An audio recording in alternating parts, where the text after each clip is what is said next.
Hello students, welcome to Shoolini institute. आज का हमारा टॉपिक है धर्म और शिक्षा के बारे में। ठीक है, धर्म के बारे में हमने पहले भी पढ़ा था कि धर्म कैसे होता है और शिक्षा को कैसे प्रभावित करता है। ठीक है, तो आज क्या है हमारा टॉपिक कि धर्म और शिक्षा में क्या संबंध है और ये एक दूसरे को किस रूप में प्रभावित करते हैं। सबसे पहले तो हम देखेंगे धर्म और शिक्षा का संबंध क्या है, relation between religion and education. ठीक है, धर्म जो है मनुष्य के प्राकृतिक, सामाजिक और आध्यात्मिक तीनों तरह के विकास के लिए आवश्यक ज्ञान एवं क्रियाओं का योग है। ठीक है, क्या कहा गया है कि जो धर्म और शिक्षा है ये दोनों कैसे हैं, संज्ञा और क्रिया की तरह संबंधित है एक दूसरे से। ठीक है, जैसे क्रिया के बिना संज्ञा निर्जीव होती है, उसी प्रकार धर्म के बिना शिक्षा भी जो है सही मार्ग पर नहीं चल सकती। इसको ऐसा क्यों कहा है, देखिए संज्ञा क्या होती है। संज्ञा होती है किसी भी चीज़ का नाम, यानी कि कोई व्यक्ति, वस्तु या जो आपका प्रॉपर एक जीवित वस्तु होती है उसको हम संज्ञा कहेंगे। ठीक है, और क्रिया क्या होती है, जब भी कोई व्यक्ति कोई काम करता है तो उसको हम क्रिया कहते हैं। ठीक है, अगर संज्ञा में कोई क्रिया ही ना हो, यानी कि अगर आपका जो क्रिया के बिना जो संज्ञा होती है, यानी कि कोई व्यक्ति होता है वो निर्जीव हो जाता है। ठीक है, अगर वो कोई काम नहीं कर रहा है तो वो निर्जीव माना जाता है। तो इसी तरीके से क्या कहा है कि धर्म के बिना शिक्षा भी निर्जीव है। ठीक है, जिसके बिना उसका कोई काम नहीं है। ठीक है, अगर उद्देश्यों की दृष्टि से देखा जाए तो प्राकृतिक, सामाजिक एवं आध्यात्मिक विकास को धर्म निश्चित करता है और शिक्षा उन उद्देश्यों की प्राप्ति में मनुष्य की सहायता करती है। यानी कि जो आपके मॉरल वैल्यूज़ होती हैं उनको प्राप्त करने में धर्म क्या करता है, हेल्प करता है। ठीक है, लेकिन कुछ विद्वान क्या करते हैं, धर्म और शिक्षा को अलग मानते हैं। उनका कहना है कि धर्म क्या करता है, सिर्फ अध्यात्म की बात करता है और ज्ञान की अपेक्षा अंधविश्वासों को पर आधारित होता है। यानी कि धर्म में क्या होता है, अंधविश्वासों पर ज़्यादा ध्यान दिया जाता है, जबकि शिक्षा क्या करती है, ज्ञान के प्रकाश से अज्ञान को दूर करती है। ठीक है, इनका कहना है कि जो शिक्षा और धर्म है ये दोनों एक दूसरे से अलग है। ठीक है, इस तरह से क्या है, आगे इतिहास बताता है कि किसी भी देश में धर्म ने सदैव शिक्षा को प्रभावित किया है और शिक्षा हमेशा धर्म के रूप में परिवर्तन करती आई है। ठीक है, प्राचीन काल में क्या था कि हमारे देश में और सभी देशों में भी शिक्षा पर धर्म का नियंत्रण था। यानी कि जिस धर्म के लोग होंगे उसी से रिलेटेड उनको एजुकेशन दी जाती थी, चाहे भारत की बात है चाहे फिर यूरोपीय देशों की बात ली जाए। ठीक है, लेकिन आज के टाइम में क्या है कि शिक्षा पर राज्य का नियंत्रण होता है। यानी कि जो आपकी स्टेट है, गवर्नमेंट है, उसका नियंत्रण होता है शिक्षा के ऊपर। शिक्षा कैसी दी जाएगी, उसका प्रारूप कैसा होना चाहिए, ठीक है, एग्जामिनेशन किस तरीके से हो, सारा कुछ जो है एजुकेशन का कौन देखती है, आपकी गवर्नमेंट देखती है, आपकी स्टेट गवर्नमेंट हो या सेंट्रल गवर्नमेंट हो। ठीक है, लेकिन बात चाहे कैसे भी हो, हर स्थिति में शिक्षा धर्म को किसी न किसी रूप में प्रभावित अवश्य करते हैं ये दोनों। ठीक है, धर्म शिक्षा को और शिक्षा धर्म को। सबसे पहले हम देखेंगे धर्म का शिक्षा पर क्या प्रभाव पड़ता है। ठीक है, धर्म का शिक्षा पर प्रभाव देखिए, आज किसी भी समाज की शिक्षा उसके धर्म, दर्शन, स्वरूप, शासन तंत्र, मनोवैज्ञानिक तथा वैज्ञानिक आविष्कारों पर निर्भर करती है और ये ही किसी समाज की शिक्षा के मूल आधार भी हैं। ठीक है, लेकिन समाज के संसार के प्राय सभी देशों की शिक्षा व्यवस्था करना राज्य का उत्तरदायित्व है। इसलिए क्या है कि राज्य की पकड़ आपके जो एजुकेशन सिस्टम पर है ज़्यादा है। परंतु क्या है, चाहे राज्य कोई भी हो, चाहे आपकी गवर्नमेंट कोई भी हो, वो ना तो जनता की धार्मिक भावनाओं को ठेस पहुंचा सकती है, ना ही अर्थव्यवस्था के प्रतिकूल, यानी कि अर्थव्यवस्था से ऑपोजिट किसी तरह की एजुकेशन दे सकती है। ना तो वो मनोवैज्ञानिक तथ्यों को नज़रअंदाज कर सकते हैं, ना ही वैज्ञानिक तथ्यों को नकार सकते हैं। ठीक है, यानी कि कहीं ना कहीं आपका जो धर्म है वो शिक्षा को प्रभावित करता है। ये बात अलग है कि कहीं कहीं पर कुछ समाजों में शिक्षा पर धर्म का प्रभाव अधिक है और कुछ पर कम है। ठीक है, प्रभावित तो करती ही है, आपकी जो धर्म है शिक्षा को प्रभावित करता है। सबसे पहले हमारे पास धर्म तथा शिक्षा के उद्देश्य। धर्म तथा शिक्षा के उद्देश्य जो हैं प्राय क्या देखा गया है कि जो आपका शिक्षा है, शिक्षा पर राज्य का नियंत्रण है तथा राज्य अपने आदर्श अनुकूल यानी कि जैसी उसकी ज़रूरत होगी उसके अनुकूल वो शिक्षा के उद्देश्य निश्चित करते हैं। लेकिन शिक्षा और धर्म जो दोनों हैं, इनका क्या रहता है कि दोनों ही चीज़ें क्या करती है, व्यक्ति में अच्छे गुणों को लाने पर फोकस करती है कि बच्चों में क्या होने चाहिए, अच्छे गुण आने चाहिए। ठीक है, लोकतांत्रिक देशों में लोकतंत्र सिद्धांतों की शिक्षा पर बल दिया जाता है, तो जो साम्यवादी देश होते हैं वहाँ पर साम्यवादी सिद्धांतों की शिक्षा पर बल रहता है। ठीक है, पर किसी भी देश में शिक्षा के जो उद्देश्य हैं निश्चित तो उनको व्यक्ति ही करते हैं। ठीक है, कोई पर्सन ही उनको डिसाइड करेगा कि कैसी आपकी एजुकेशन रहे, और एजुकेशन जो व्यक्ति है, व्यक्तियों पर किसी धर्म का प्रभाव रहता है और उसी के अकॉर्डिंग वो क्या करता है, वहाँ की एजुकेशन पॉलिसी या एजुकेशन सिस्टम अपने अकॉर्डिंग चलाते हैं। ठीक है, तो हर धर्म में क्या किया जाता है कि आज भी क्या किया जाता है कि मनुष्य को पहले अच्छा मनुष्य की बात पहले सोची जाती है, वो आपका चाहे धर्म है चाहे शिक्षा है। ठीक है, और ये जो शिक्षा में ये बात है कि बच्चे को पहले अच्छा नागरिक बनाया जाए, अच्छा मनुष्य बनाया जाए, ये कहीं ना कहीं धर्म से ही आता है। ठीक है, और संसार में कुछ देश ऐसे भी हैं जहाँ पर क्या किया जाता है, धार्मिक संस्थाएं बनाई जाती हैं जो क्या करती हैं, आपको धर्म से रिलेटेड शिक्षा प्रदान करती हैं। ठीक है, जैसे हमने पहले भी बताया था कि जो मदरसे होते हैं, मदरसों में प्रॉपर एक कुरान पढ़ाई जाती है या प्रॉपर उनको मुस्लिम धर्म की शिक्षा दी जाती है। जो ईसाई लोग होते हैं वो चर्च में अपनी बाइबल की शिक्षा देते हैं। ठीक है, तो कहीं ना कहीं हमारे समाज में अभी भी धार्मिक शिक्षा दी जाती है बच्चों को। नेक्स्ट है हमारे पास धर्म तथा शिक्षा की पाठ्य चर्चा। ठीक है, पाठ्य चर्चा मतलब जो सिलेबस होता है, आज संसार के अधिकतर देशों में धर्म शिक्षा की पाठ्य चर्चा का अनिवार्य विषय नहीं है। ठीक है, यानी कि सिलेबस का कोई ऐसा प्रॉपर सिलेबस नहीं है जहाँ पर आपको एक स्पेसिफिक सब्जेक्ट के रूप में धर्म की शिक्षा दी जाती है। इससे उच्च शिक्षा में केवल वैकल्पिक विषय के रूप में स्थान प्राप्त है, वो भी कहीं कहीं पे। ठीक है, सब जगह नहीं है, कई जगह पे ऐसा है, जैसे आप संस्कृत पढ़ना चाहते हो या फिर आप प्रॉपर कोई धर्म की शिक्षा लेना चाहते हो तो उससे रिलेटेड कुछ सब्जेक्ट हैं, वो भी सिर्फ हायर एजुकेशन में। ठीक है, वो भी सभी कॉलेजेस में आपको नहीं मिलेंगे, कहीं कहीं कहीं पर इस तरीके की शिक्षा दी जाती है। जैसे आपके स्पेसिफिक संस्कृत कॉलेज है तो वहाँ पर आप संस्कृत पढ़ोगे और हिंदू धर्म से रिलेटेड वहाँ पे कुछ चीज़ें आपको पढ़ाई जाती हैं। ठीक है, लेकिन किसी भी देश की भाषा की पाठ्य पुस्तकों में उस देश की धर्म तथा नीति प्रधान सामग्री का होना इस सत्य का प्रमाण है। ठीक है, मतलब आप क्या देखोगे, अगर आप संस्कृत में पढ़ते हो तो संस्कृत में आपको दोहे मिलेंगे, श्लोक मिलेंगे। ठीक है, वो आपके धर्म से रिलेटेड होते हैं। अगर आप जैसे आपने देखा होगा कि हमें क्या होता है, सपोज आप हिंदी पढ़ रहे तो हिंदी में कई बार हमें महाभारत या फिर रामायण की कहानियाँ सुनाई जाती है, तो वो कहीं ना कहीं हमारे धर्म से रिलेटेड है।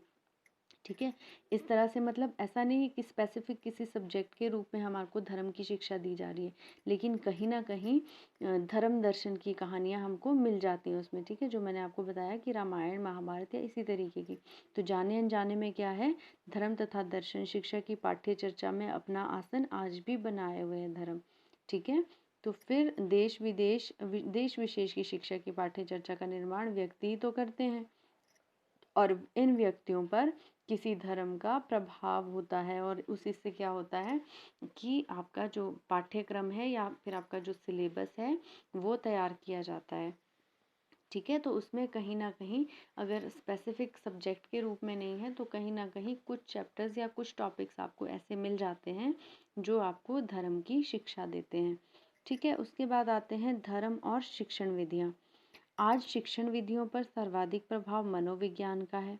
ठीक है, यानी कि साइकोलॉजी, परंतु प्रारंभ में ही शिक्षण विधियों का विकास धर्म दर्शन प्रतिपादकों तथा प्रचारकों ने किया था। यानी कि जब आपकी एजुकेशन को या शिक्षा को स्टार्ट किया गया था तो उस वक्त क्या होता था, ऐसे टीचर्स नहीं होते थे आपके, क्या होते थे, धर्म गुरु हुआ करते थे जो आपको शिक्षा देते थे। ठीक है, जैसे गुरुकुलों में आप जाते थे तो वहाँ पर क्या था, एक स्पेसिफिक धर्म गुरु होंगे जो आपको धर्म की नॉलेज भी देते थे और बाकी नॉलेजेस भी दिया करते थे। तो इनके द्वारा विकसित उपदेश और क्रियाविधियों का प्रयोग आज भी होता है। संसार में जितने भी धर्म हैं वह सब मनुष्य को आत्माधारी मानते हैं। यानी कि क्या है कि कुछ धर्म ऐसे भी हैं जो आत्मा को सर्वज्ञ एवं शक्तिशाली मानते हैं। ठीक है, जैसे हमारे धर्म में भी माना जाता है। हिंदू धर्म में आपने देखा होगा कि क्या कहते हैं कि जो मनुष्य है क्या है, वो सिर्फ उसका शरीर मरता है, आत्मा अमर रहती है। और आत्मा को कहाँ कैसा माना गया है, सर्वशक्तिशाली और सर्वज्ञ, यानी कि सब कुछ जानने वाली होती है। ठीक है, और आत्मा को पूर्ण मानने वाले धर्म आत्मक्रिया और योग की विधियों को शिक्षण की सर्वोत्तम विधि मानते हैं। ठीक है, कि आपका जो मेडिटेशन होता है या फिर आप ध्यान करते हो, वो सबसे अच्छा तरीका है शिक्षा प्राप्त करने का। आध्यात्मिक तत्व का ज्ञान एवं अनुभूति अपने वास्तविक रूप में इन विधियों द्वारा हो सकती है। और अब क्या कह रहे हैं कि अब वो दिन दूर नहीं है जब मनोविज्ञान भी इन विधियों का समर्थन करने लगेंगे। ठीक है, यानी कि जो आप मेडिटेशन वगैरह करते हो या क्या कहते हैं आप योग करते हो, इन विधियों से एजुकेशन लेना ज़्यादा अच्छे तरीके से कह रहे हैं कि आगे आगे चलकर क्या होगा, जो मनोवैज्ञानिक हैं वो भी इन विधियों का समर्थन करने लगेंगे। नेक्स्ट है हमारे पास धर्म तथा अनुशासन।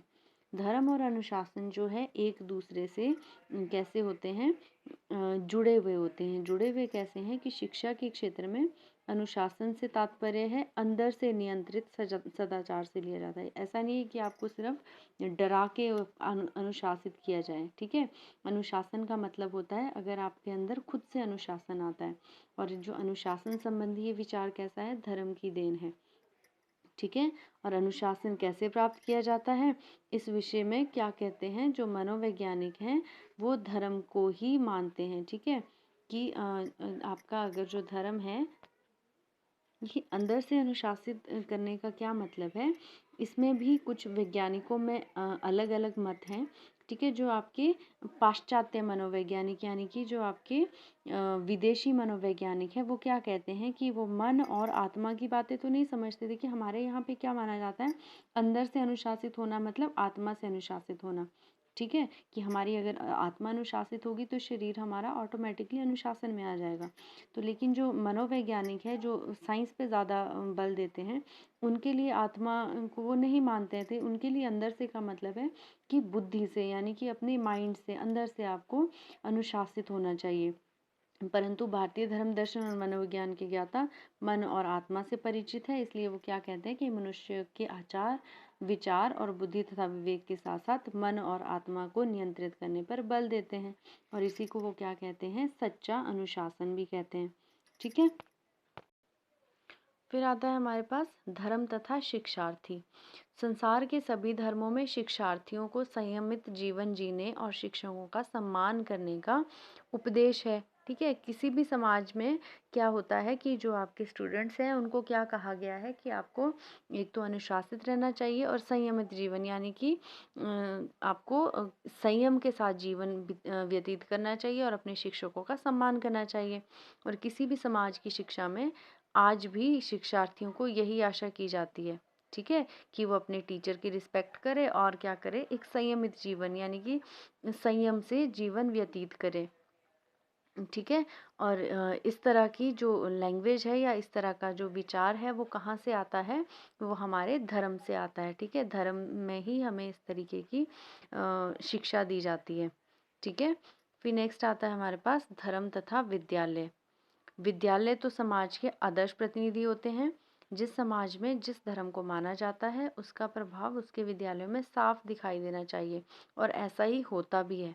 ठीक है, ऐसा क्यों कहा गया है, क्योंकि शिक्षा में क्या होता है, जो सिलेबस है वहाँ पर तो धर्म को स्थान नहीं दिया जाता, लेकिन वहाँ पे क्या होता है, जो आपके स्कूल्स होते हैं वहाँ पर आपके जिस भी धर्म से रिलेटेड वहाँ पर स्टाफ होगा या आपकी कम्युनिटी जिस धर्म से रिलेटेड होगी उसका प्रभाव वहाँ पर देखने को मिलता है। कैसे देखने को मिलता है, आपने देखा होगा जब भी आप स्कूल्स में जाते हैं, अगर आप हिंदू प्रधान स्कूल में जाएंगे यानी कि जहाँ पर हिंदू कम्युनिटी ज़्यादा है, तो वहाँ पे हमें स्कूल्स में सबसे पहले तो क्या मिलेगी, सरस्वती की मूर्ति मिल जाएगी। ठीक है, उसके बाद क्या होगा, आपको अलग अलग श्लोक या दोहे या संस्कृत में इस तरह के वाक्य देखने को मिलेंगे जो आपके धर्म के प्रति निष्ठा दिखाते हैं आपके। ठीक है, फिर अगर आप जाओगे मुस्लिम्स के स्कूल में, ठीक है, मुस्लिम्स के स्कूल में क्या होगा, मुस्लिम्स जो होते हैं वो अपने स्कूल के अंदर ही मस्जिदें बना लेते हैं छोटी छोटी। ठीक है, क्योंकि उनका क्या रहता है कि नमाज पढ़ना होता है टाइम टू टाइम, तो वो वहीं पर अपनी नमाज वगैरह पढ़ते हैं दिन भर। ठीक है, अगर आप देखें आर्य समाज द्वारा स्थापित जो स्कूल होंगे वहाँ पर हमेशा हमें क्या मिलेगी, दयानंद सरस्वती की प्रतिमा स्थापित होती है वहाँ पर। ठीक है, और ईश वंदना जो होती है, ईश वंदना से आपका स्कूल आरंभ होता है, यानी कि उसी से रिलेटेड वहाँ पर जो प्रार्थना वगैरह की जाती हैं। अगर जैनों के स्कूल में जाएंगे तो वहाँ पर महावीर और बौद्धों के वो मिलेंगे, हमें प्रतिमाएं मिलेंगी। ठीक है, तो इस तरह से क्या कहा गया है कि भले ही धर्म का स्थान आपके पाठ्यक्रम में नहीं है, लेकिन आपके जो स्कूल्स होते हैं उसकी छवि में कहीं ना कहीं दिखाई देता है कि किस धर्म का वहाँ पर ज़्यादा महत्व है स्कूल में। ठीक है, फिर आपके पास आता है धर्म तथा शिक्षा के अन्य पक्ष। ठीक है, संसार में लाख परिवर्तन होने के बाद भी जनजीवन पर धर्म का गहरा प्रभाव है। आज भी कुछ धर्म जन शिक्षा तथा स्त्री शिक्षा में बाधक है, यानी कि आज भी कई धर्मों में औरतों की शिक्षा पर वो नहीं फोकस नहीं किया जाता है। कहा जाता है कि औरतों को नहीं लेना चाहिए एजुकेशन। ठीक है, संसार में ऐसे भी धर्म हैं जो कुछ व्यवसायों को हेय मानते हैं, यानी कि अच्छा नहीं मानते कुछ व्यवसायों को। ऐसे धर्मावलंबी समाजों में क्या किया जाता है, ऐसे व्यवसायों की शिक्षा की व्यवस्था ही नहीं होती है। ठीक है, कुछ कामों को वो अच्छा नहीं मानते और उस काम से रिलेटेड वहाँ पे एजुकेशन भी नहीं दी जाती है। एक विषय पर सभी धर्म एकमत है और वो है आध्यात्मिक नैतिकता, यानी कि सभी धर्म क्या मानते हैं कि बच्चों के अंदर या व्यक्ति के अंदर क्या होनी चाहिए, आध्यात्मिक नैतिकता होनी चाहिए, यानी कि जो उसकी मॉरल वैल्यू है वो सही होनी चाहिए बच्चे की। आज भले ही किसी समाज या राष्ट्र में सामाजिक तथा राजनीतिक नैतिकता की बात की जाती हो, लेकिन उसके सभी सदस्य यही मानते हैं कि इनमें सर्वोपरि क्या है, आध्यात्मिक नैतिकता। ठीक है, यानी कि मॉरल वैल्यूज़ को ज़्यादा इम्पोर्टेंस दी जाती है सभी धर्मों में। ठीक है, ये तो था आपका धर्म का शिक्षा पर प्रभाव। अब नेक्स्ट है हमारे पास शिक्षा का धर्म पर क्या प्रभाव पड़ता है। ठीक है, सबसे पहले तो क्या प्रभाव है, शिक्षा तथा धर्म का हस्तांतरण। हस्तांतरण मतलब ट्रांसफर। शिक्षा जो है संस्कृति हस्तांतरण का उत्तम साधन है और धर्म संस्कृति का ही अंग होता है। देखिए, जो हम पहले भी पढ़ते आए हैं कि जो हमारा एजुकेशन है, एजुकेशन के द्वारा ही हम संस्कृतियों को पीढ़ी दर पीढ़ी हस्तांतरित करते हैं, यानी कि ट्रांसफ़र करते हैं। ठीक है, और जो धर्म है, धर्म भी संस्कृति का ही एक अंग है। ठीक है, और वो भी शिक्षा के द्वारा ही एक पीढ़ी से दूसरी पीढ़ी में हस्तांतरित होता है। ठीक है, वैसे तो ये कार्य कैसे होता है, अनौपचारिक शिक्षा के द्वारा होता है, लेकिन औपचारिक शिक्षा भी इसमें अहम भूमिका निभाती है। औपचारिक शिक्षा कैसे इसमें भूमिका निभाएगी, जो हमारे पास लिखित लेख होते हैं। ठीक है, जैसे कि आपके पास कुरान है, वो लिखी हुई है। ठीक है, तो उसको आगे से आगे पीढ़ी दर पीढ़ी पढ़ लेती है। जैसे हमारे पास गीता है, तो गीता अगर हमारे पास लिखित में नहीं होती, या जो महाभारत है या रामायण है, इस तरह के जो हमारे धार्मिक ग्रंथ हैं, अगर हमारे पास वो रिटर्न में नहीं होते तो हम उसको कैसे पढ़ पाते। ठीक है, तो क्या है, एजुकेशन के द्वारा ही उसको संजो कर रखा गया है और पीढ़ी दर पीढ़ी वो ज्ञान आगे हस्तांतरित किया जाता है। उसके बाद है शिक्षा तथा धर्म को संरक्षण। शिक्षा क्या करती है, धर्म का आधा संरक्षण कार्य तो उसकी एक पीढ़ी से दूसरी पीढ़ी को हस्तांतरित करने में हो जाता है। यानी कि कई बार क्या करते हैं, हम वर्बली मतलब बता देते हैं बच्चे, अगर जैसे दादा दादी अपने बच्चों को बताएंगे कि इस तरीके से हमारा धर्म है या इस तरीके से हमारी संस्कृतियाँ हैं। ठीक है, आधा तो वैसे हो जाता है और बाकी का जो काम होता है मूल सिद्धांतों तथा नियमों की शिक्षा द्वारा होता है, जो हम प्रॉपरली किसी स्कूल में जाकर सीखते हैं। ठीक है, जो आपके सिद्धांत है या नियम है, तो जब तक शिक्षा द्वारा इन सिद्धांतों और नियमों का ज्ञान नहीं कराया जाता, तब तक उन्हें आचरण का अभिन्न अंग नहीं बनाया जा सकता है। ठीक है, और आज तो क्या किया जाता है कि किसी भी देश में उच्च शिक्षा के पाठ्यक्रमों में विभिन्न धर्मों को वैकल्पिक विषय के रूप में भी स्थान प्राप्त है। ठीक है, कई जगह पर जो आपकी उच्च शिक्षा होती है वहाँ पर अलग अलग धर्मों को आप एज अ सब्जेक्ट पढ़ भी सकते हो। ठीक है, नेक्स्ट है हमारे पास शिक्षा तथा धर्म का विकास। तो यह माना जाता है कि धर्म शाश्वत मूल्यों पर आधारित होता है, किंतु वास्तविकता यह है कि धर्म के ठेकेदार स्वार्थ सिद्धि हेतु इसे विकृत करते रहते हैं। ठीक है, यानी कि धर्म बुरी चीज़ नहीं है, धर्म में क्या है, अच्छी चीज़ों को स्थान दिया जाता है, लेकिन कुछ ऐसे लोग होते हैं जो अपने स्वार्थ सिद्ध करने के लिए, यानी कि अपने मतलब पूरे करने के लिए क्या करते हैं, धर्म को विकृत रूप दे देते हैं, यानी कि एक गंदे तरीके से उसको पेश करते हैं। और इस तरह से क्या देखा गया है कि सभी धर्मों में अंधविश्वास बढ़ते जाते हैं। ठीक है, जैसे आपने देखा होगा कि आपके सो कॉल्ड बाबाज या इस तरह के जो लोग होते हैं, ये क्या करते हैं, अपने स्वार्थ सिद्ध करने के लिए लोगों में इस तरह के अंधविश्वास डाल देते हैं, भ्रम डाल देते हैं। ठीक है, इसलिए क्या करते हैं जो स्टूडेंट्स होते हैं, वो सत्य और असत्य में भेद कैसे करेंगे। अगर आपके बच्चों के पास अच्छी प्रॉपर एजुकेशन होगी तो एजुकेशन ही, शिक्षा ही अंधविश्वास